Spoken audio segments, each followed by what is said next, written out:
Everyone, कैसे हो आप सब लोग? बढ़िया। आई होप आप लोगों की तैयारी बहुत अच्छे से चल रही होगी। आज हम लोगों का बायनोमियल थ्योरम को बच्चों ये 4th क्लास है। इसके पहले 3 क्लासेज ऑलरेडी हो गई है, तो जिन बच्चों की क्लासेज मिसिंग हैं वो हमारे चैनल फ्यूचर IITian विवेक सर पे जाएं और बायनोमियल की प्लेलिस्ट में जेईई मेन क्रैश कोर्स की प्लेलिस्ट में देखें, वो आपको क्लासेज मिल जाएंगी। यह आप हमारे नीचे दिए हुए डिस्क्रिप्शन बॉक्स में देख सकते हैं। बच्चों, जहाँ तक पिछले क्लास का सवाल है, हम लोगों ने numerically greatest term, pth term from end, ये सब कवर कर लिया है। और जैसा कि मैंने बताया था पिछली क्लास में, आज क्या पढ़ने जा रहे हैं, तो आज हम लोग पढ़ेंगे प्रॉपर्टीज़ ऑफ बायनोमियल कोफिशिएंट। तो आप हेडिंग लिखो, properties of binomial coefficients. Properties of binomial coefficients, ये बहुत इंपॉर्टेंट सेक्शन है और इसको एकदम अच्छे से पढ़िएगा। जितना टाइम ले सकते हैं उतना लीजिएगा। मैंने क्या कहा? This is very very important for JEE Main and J advance, Jim and Jiya. Jim मतलब जेईई मेन, जिया मतलब जेईई एडवांस। ये मेरा कोड है, सबका एक एक कोड होता है ना। आप लोग देखते होंगे सब लोग अपना अपना कोड बना रखे हैं, तो मेरा भी कोड है जिम एंड जिया। तो उसी तरह से अब इसको पढ़ना है। जिया होता है एडवांस, जेईई एडवांस को जिया मैं बोलता हूँ, तो प्लीज़ डोंट माइंड। तो देखिए, ये हम क्या कह रहे हैं बच्चों कि अब हम लोग जैसे इसमें करना क्या चाहते हैं, क्यों कर रहे हैं भाई, क्यों कर रहे हैं, पहले तो ये देख लें। देखो बच्चों, ये NC0 से NCN तक की जो फॉर्स थी ना, अब उसके बारे में पढ़ेंगे। क्या क्या करेंगे? तो जैसे a + b⁴n का एक्सपेंसन लिखे थे, तो वो एक आइडेंटिटी था। आइडेंटिटी का मतलब ये होता है बच्चों, entire syllabus of IIT JEE की बात कर रहे हैं। जब भी चीज़ें आइडेंटिटी आए ना, तो आप coefficient comparison, value putting, differentiation, integration कुछ भी कर सकते हो। जो काम LHS में करना वही काम RHS में कर देना, एकदम बिना कुछ सोचे समझे। इसी को कहते हैं identity. Identity comes from the word identical, मतलब आइडेंटिकल ऑन बोथ साइड्स। जब इक्वेशंस आइडेंटिकल होते हैं तो उस समय हम लोग कोफिशिएंट का रेशियो इक्वल कर देते हैं। जैसा कि हम लोगों ने डिटर्मिनेंट में पढ़ा भी था कि अगर दो लाइन आइडेंटिकल हैं तो A1/A2 = B1/B2 = C1/C2। और कोऑर्डिनेट ज्योमेट्री में तो बस आप वेट करिए, कुछ दिन में आएगा तो पता चला हर दूसरे क्वेश्चन में ही आ जा रहा है। दो कर्व आइडेंटिकल हो गए तो क्या हुआ, दो लाइन आइडेंटिकल हो गए तो क्या हो गया, तो ये सब तो आएगा ही। तो यहाँ पे हम लोग क्या करेंगे, a + b⁴n का एक्सपेंसन लिखेंगे और उसमें वैल्यू पुट करेंगे। तो स्टार्ट करते हैं। a + b⁴n का एक्सपेंसन ना लिख के कहो कि जब बायनोमियल कोफिशिएंट को ही डील करना है तो 1 + x⁴n का लिख दो ना। तो देखो 1 + x⁴n, this is NC0, NC1 × x, NC2 × x² से लेकर NCn x⁴n। अब हम लोग क्या कर रहे हैं, बायनोमियल कोफिशिएंट का सम निकालना चाहते हैं। तो put x = 1, we get left side में क्या मिलेगा, तो 1 + 1 2n, और राइट साइड में NC0 + NC1 + NC2 + NC3 से लेकर कहाँ तक, तो NCn तक। ये आपका मान लीजिए इक्वेशन नंबर 2 है। अब आप क्या करिए, x की वैल्यू 1 पुट या -1 करते हैं, तो लेफ़्ट साइड में क्या बनेगा बच्चों, बताओ मेरे साथ, तो ये बनेगा 0। This is NC0 - NC1, x की जगह -1, जो ऑड पावर है वहाँ फ़र्क पड़ेगा और जो इवन पावर है देयर इज़ नो चेंज। तो NC2 - NC3। अब n भाई साहब ऑड है या इवन है नहीं पता, तो -1⁴n × NCn। अब इन दोनों इक्वेशंस को ऐड कर देते हैं और एक बार सब्ट्रैक्ट कर देते हैं, तो वी गेट, जब ऐड करेंगे तो 2 × NC0 + NC1 + NC2 आएगा, क्योंकि जो इवन सब्सक्रिप्ट वाले हैं ना वो बच जाएंगे, NC4, दिस इज़ 2n। तो यहाँ से आएगा आपका NC0, NC2, NC4 तक का सम 2n - 1। तो एक ये रिजल्ट हुआ। और अगला, अगर हम लोग सब्ट्रैक्ट किए होते हैं, ये 2 + 3 किया हमने, और अगर 2 - 3 किए होते, तो बताओ मेरे साथ, जल्दी जल्दी बोलो, ज़ोर से बोलो, जय माता दी। यहाँ पे सीखना है। तो इनको सब्ट्रैक्ट करोगे तो क्या होगा, अब ये भाई साहब कैंसिल होंगे, ये 2 टाइम्स हो जाएंगे। बस एडिशन सब्ट्रैक्शन कर रहे हैं बच्चों, आराम से करते जाओ, साथ में लगे रहो। तो NC1 NC3 NC5 से लेकर, और ये कितना आएगा अगेन 2 की पावर n, क्योंकि दूसरा तो भाई साहब 0 है। तो यहाँ से क्या आया NC1 plus NC2 NC3 plus NC5, और ये वैल्यू कितनी हो गई 2 की पावर n-1। अब सवाल ये उठता है कि आप तब से सोच रहे होंगे सर कर क्या रहे हैं, तब से तो हेडिंग लिखवाए हैं प्रॉपर्टीज ऑफ बाइनोमियल कोफिशिएंट, फिर क्या कर रहे हैं। तो हमने बच्चों देखो ध्यान से, एक बार क्या किया, NC0 से NCn तक का सम निकाला विच इज़ 2 की पावर n। और इसको याद रखिएगा, हम लोग परम्यूटेशन कॉम्बिनेशन में बहुत ही ज़्यादा इस रिजल्ट को यूज़ करते हैं, तो इस पॉइंट को ध्यान रखिएगा।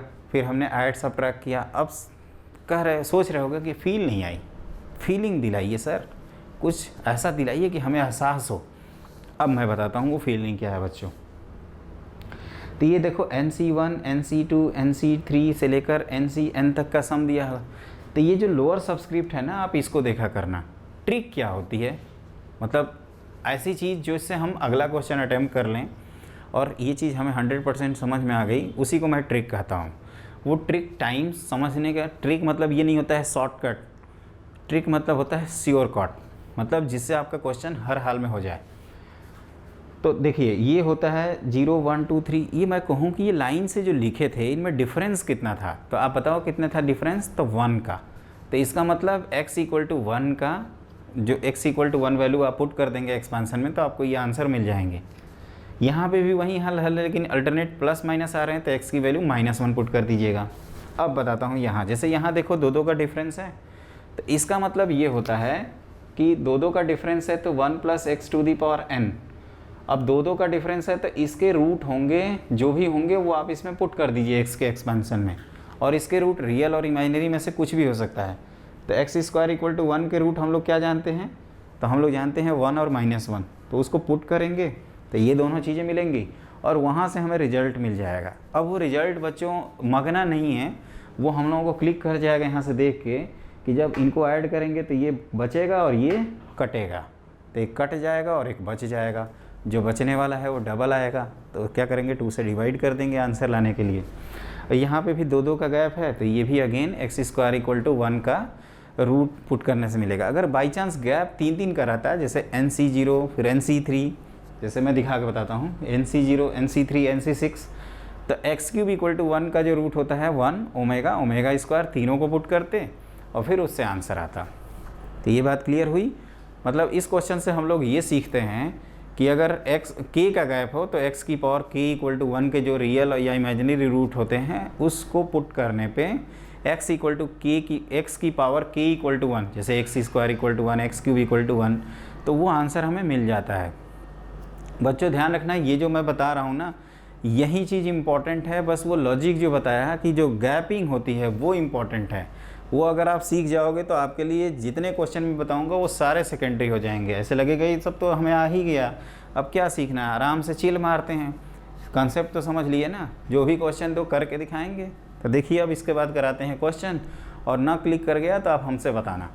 तो लिखो क्वेश्चन। तो देखिए क्वेश्चन ये है कि if 1 + x + x² whole to the power 20 = a0 + a1x + a2x² a3x³ से लेकर a40x की पावर 40 तक, तो आपको a0 + a2 + a4 + a6 up to a40 तक की वैल्यू बतानी है।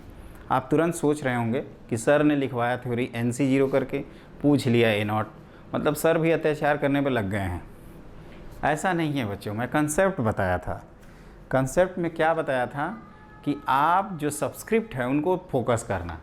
तो ये जो सबस्क्रिप्ट है इसमें कितने का गैप है, गैप कितने का है बताओ, कितने का गैप है गुरु, तो आप कहोगे 2 का गैप है, और 2 का गैप है तो x² = 1 के कौन कौन से रूट होते हैं, तो कहोगे कि x² = 1 के सर रूट होते हैं 1 और -1, तो मैं कहूँगा इसको पुट कर दो। कहाँ पुट करोगे, यहाँ पे पुट करो। देखना क्लिक ना कर जाए तो मेरा नाम बदल देना, क्लिक कर जाएगा देखना। तो देखिए तो 1 plus x square whole to the power 20, इसको हमने a0 plus a1 x plus a2 x square ऐसे लिख दिया, a40 एक्स की पावर 40 तक। ऑब्वियसली क्योंकि कांस्टेंट से स्टार्ट होगा और हाईएस्ट पावर एक्स की पावर 40 तक जाएगा, तो इन जनरल हम लोग ऐसे लिख ही सकते हैं। अब मैंने क्या बदला था कि एक्स स्क्वायर इक्वल टू 1, तो put x equal to 1 and -1 we get, अलग अलग पुट करके देखेंगे तो एक बार क्या मिलेगा 1 + 1 + 1 3, तो 3 की पावर n, और इधर a0 plus a1 plus a2 plus a3 से लेकर a40 तक, इक्वेशन 1। दूसरा अगर -1 पुट करोगे तो ये कैंसिल हो जाएंगे और ये आ जाएगा 1, तो a0 minus a1 plus a2 minus a3, आप लोग भी साथ साथ करते रहिए, हमसे पहले कर लीजिए। ये दूसरा, अब क्या बताया था कि यहाँ से क्लिक कर जाएगा, तो ये बताओ a0 को बचाना है और a1 को भगाना है, तो ऐड कर दिया जाए सिंपली। यही मैं कह रहा था कि क्लिक कर जाएगा, किया क्लिक ज़रूर करेगा, लेकिन ये घुसना तो चाहिए, कैसे पुट करेंगे, कितना मगेंगे, मगने की भी एक लिमिट होती है। तो देखिए बाई एडिंग, ऐड करने पे देखिए क्या मिलता है आपको, तो आपको मिलेगा वी गेट, ये मिल जाएगा 3 की पावर n + 1, और राइट साइड में तो ये 2 times a0 plus a2 plus a4 से लेकर a40 तक, तो यहाँ से आ गया आपका a0 प्लस a2 से a40 तक की वैल्यू कितनी मिलेगी, तो 3 की पावर, क्या लिख रहे हैं इसको, 3 की पावर, एक्चुअली बच्चों यहाँ n की जगह 20, यहाँ 20 लिख दीजिएगा, तो 3 की पावर 20, हमने n लिखा है इन जनरल, आप n करके भी छोड़ सकते हैं, 3 की पावर 20 + 1 होल डिवाइडेड बाई 2। तो ये रहा आपका कंप्लीट आंसर, इसको अच्छे से देख लीजिए। हमने बाई मिस्टेक यहाँ पे n समझा है, तो आप n रहेगा तो n लिखना, उसके अकॉर्डिंग हम लोग मैनेज करेंगे। तो एक बार 1 पुट किए, एक बार -1 पुट किए, दोनों को ऐड कर डाला, और बाकी ऐड किया तो बाकी सब क्या हो गया, झिंगा लाला। देखिए आ ही गया आंसर, a0 a2 a4 से लेकर a40 तक की वैल्यू क्या हो गई, 3 की पावर 20 + 1/2। क्लियर, मेरे ख्याल से आई सब लोगों को क्लियर हो गया होगा। अब जो इस पे बेस्ड क्वेश्चन करेंगे और सारा, तो ये तो हो गया बेसिक सा क्वेश्चन। और एक दो चीज़ें मैं बता देता हूँ जो आपके एग्जाम में पूछी जा सकती हैं, तो आप लिखिए अगला क्वेश्चन। बच्चों ये सिंपल सा क्वेश्चन है, इसमें लिखा है कि sigma r vary from 1 to 11, 23 C r की वैल्यू बताइए। तो अब इसको देखते हैं इस तरह के क्वेश्चन कैसे सॉल्व किया जाता है। तो सबसे पहले मान लीजिए जो समेसन है उसको एस लिख देते हैं, और क्या सिग्मा, मैंने बोला था ना कि सिग्मा जब भी आए तो उसका क्या इलाज है, तो सिग्मा की 5 प्रॉपर्टी और उसको ओपन करना। तो यहाँ तो प्रॉपर्टी कुछ दिख नहीं रहा है, तो ऐसा करते हैं ओपन कर देते हैं, अपने आप समझ में आ जाएगा। तो ये लिखोगे 23C0, फिर 23C1, फिर 23C2 से लेकर कहाँ तक जाएंगे, तो 23C11 तक। अब कहोगे ये तो बड़ा गड़बड़ हो गया, जब पूरे रहते तो आंसर पता है, या आधे का आंसर क्या करें, तो ऐसा करते हैं पूरे का आंसर लिखते हैं। तो since we know that 23C0 plus 23C1, 23C2 से लेकर 23C11, अगला क्या होता है बच्चे, तो 23C12, 23C13 से लेकर लास्ट टर्म कौन होता, तो 23C23, और इन सब का वैल्यू हम लोग जानते थे 2 की पावर 23, वी नो दैट, इसको हम लोग जानते हैं। कैसे, तो NC0 से लेकर NCN तक का सम 2 की पावर n होता है ना, तो n की जगह 23 लिखा हूँ।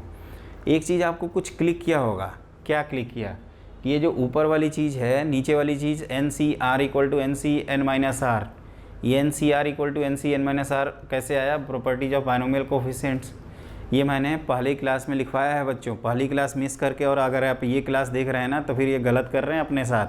पहली क्लास ज़रूर देखिए, आप चाहते हो ना कि पूरा स्कोर करें, अच्छी जगह कंप्यूटर साइंस मिले, इलेक्ट्रिकल मिले, इलेक्ट्रॉनिक्स मिले, मैकेनिकल मिले, जो भी सपने देखते हो, तो वो सपने पूरे करने के लिए बच्चों जितना टाइम बचा है ना, उसमें कुर्बानी देनी होगी।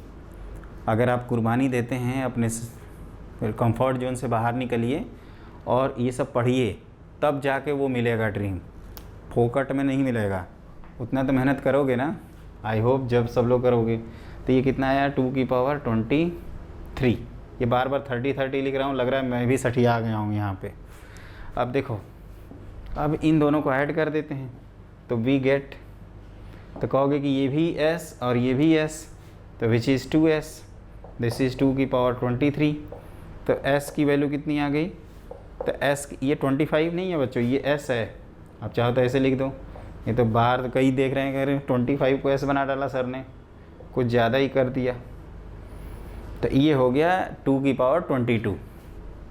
एक रिजल्ट है जो आप नोट करके सिमिलर लॉजिक से आप डिराइव करना, और ये IIT JEE में पूछा जा चुका है। 2n+1c1 से लेकर 2n+1cn तक का सम होता है 2 की पावर 2n, है ना। इसको मेमोराइज़ कर लीजिएगा और सिमिलर लॉजिक से आप डिराइव भी कर सकते हैं। आई होप इसको मैं परमुटेशन कॉम्बिनेशन में यूज़ करूँगा, और ये कई बार आता है, JEE main JEE advance favourite है, तो इसको ध्यान रखिएगा। यही सब चीज़ें याद रहती हैं ना अगर टाइम पे आपको, तो आपके लिए पेपर एकदम लल्लू पल्लू रहता है। और अगर याद नहीं आती हैं तो ऐसे लगता है यार कितना डिराइव करें, थक गए हैं यार, क्या किया जाए। वो सब नहीं करना है, ठीक है। तो s की वैल्यू 2 की पावर 22 आ गई। ओके, कंसेप्ट क्लियर हुआ, पक्का हो गया ना, झूठ तो नहीं बोल रहे हो, प्रॉमिस करो। ठीक है, आगे बढ़ते हैं, एक क्वेश्चन और करते हैं। तो लिखिए नेक्स्ट क्वेश्चन। देखिए अगला क्वेश्चन है कि find the value of 8c3 + 8c4 + 8c5 से लेकर 8c8 तक। तो हमारे पास एक चॉइस है कि हम सबकी वैल्यू निकाल लें और फिर सबको मैन्युअली ऐड कर दें। दूसरी चॉइस क्या है, तो कहो कि सर ये तो कुछ देखा देखा लग रहा है, 8c8 से 8c0 से लेकर 8c8 रहता, तो उसका आंसर तो पता है 2 की पावर 8। तो ऐसा करते हैं, जो भाई साहब लोग गायब हैं उनको लाते हैं ज़बरदस्ती। तो देखो, इसको सॉल्व करने का बस सिंपल सा ये मेथड है कि ये लिखा हुआ है 8c3, 8c4, 8c5 से लेकर 8c8 तक। तो हमने क्या कहा, जो गायब हैं उनको बुला लाते हैं। तो 8c0, 8c1, 8c2, 8c3 से लेकर 8c8 तक, और भगाएंगे भी उनको क्योंकि ये तो थे नहीं, हम आपके हैं कौन, यही हाल है 8c2। यहाँ तक क्लियर हुआ? क्लियर हो गया बच्चों, पक्का ना। मैंने इन भाई साहब लोगों को ऐड किया तो हमें सब्ट्रैक्ट भी करना पड़ा क्योंकि ये लोग तो थे नहीं, लेकिन यहाँ हमारे पास आंसर आ गया 2 की पावर 8, और इनके वैल्यूज़ तो हमें याद ही हैं ओरली, पहले की 1, दूसरे की 8 और तीसरे की 8 7 56/2 28। तो ये निकालोगे कितना होता है 256, और ये 36 और एक 37 जब सब्ट्रैक्ट करोगे तो कितना आएगा 219। तो ये रहा बच्चों प्रॉपर्टीज ऑफ बायनोमियल कोफिशिएंट्स से रिलेटेड कुछ बेसिक क्वेश्चंस। तो आज की क्लास में क्या पढ़े हैं, तो हमने आपको ये बताया था कि प्रॉपर्टीज़ ऑफ बायनोमियल कोफिशिएंट, जब भी आपको सम करना हो, डिफरेंस करना हो, तो आप क्या करते हैं, उसमें वैल्यू पुट करते हैं और सबस्क्रिप्ट का ध्यान रखते हैं। अगर सबस्क्रिप्ट में k का डिफरेंस है तो x की पावर k = 1 के रियल या इमेजिनरी रूट आप पुट कर देते हैं, जो भी आए उसको पुट कर देंगे। तो NC0 से NCN तक का फॉर्मूला मिल गया 2 की पावर n, फिर जितने इवन सबस्क्रिप्ट और ऑड सबस्क्रिप्ट वाले थे उनका सम मिल गया 2 की पावर n-1। एक बेसिक सा क्वेश्चन किए जिसमें आंसर आया था 3 की पावर 40 + 1/2, लेकिन उसमें NC0 नहीं थे, कोफिशिएंट तो थे ना, लॉजिक तो बता दिया ना। फिर 23CR का हमने एक रिजल्ट याद करवाया, R वेरी फ्रॉम 0 to 11, 2 की पावर 22, और मैंने कहा भी था उसी के साथ कि 2n+1c 0 से लेकर 2n+1c n तक का रिजल्ट याद रखिएगा 2 की पावर 2n, सिमिलर लॉजिक से। फिर लास्ट में हमने 8c3 से लेकर 8c8 तक का बताया, और क्या बताया कि आप अगर कोई चीज़ मिसिंग है तो उनको ऐड और सब्ट्रैक्ट करोगे। दूसरा ऑप्शन, मान लीजिए कोई बच्चे अगर इस मेथड से नहीं जाना चाहते हैं तो क्या करेंगे, सबको मैनुअली ऐड लिखेंगे, वैल्यू ओपन कर करके फिर ऐड करेंगे तो उनका भी आंसर 219 ही आएगा। ऐसा नहीं है कि 220 हो जाएगा या 218 आ जाएगा। ठीक है, तो यहाँ तक हम लोगों ने कर लिया। तो ये बेसिक क्लास थी आपकी बच्चों। जब नेक्स्ट क्लास में हम लोग मिलेंगे तो डिफरेंशिएशन की बैंड बजाई जाएगी, बायनोमियल थ्योरम में डिफरेंशिएशन कितना यूज़ करते हैं, और this is very very important, differentiation, integration, sum of product of binomial coefficient. अगली की जो 4-5 क्लासेज हैं वो जेई मेन और जेई एडवांस के लिए कहते हैं ना कि मोस्ट इम्पॉर्टेंट क्लास है, तो उसको आप ध्यान रखिएगा। तो अगली क्लास में मिलते हैं, तब तक के लिए bye, have a great day.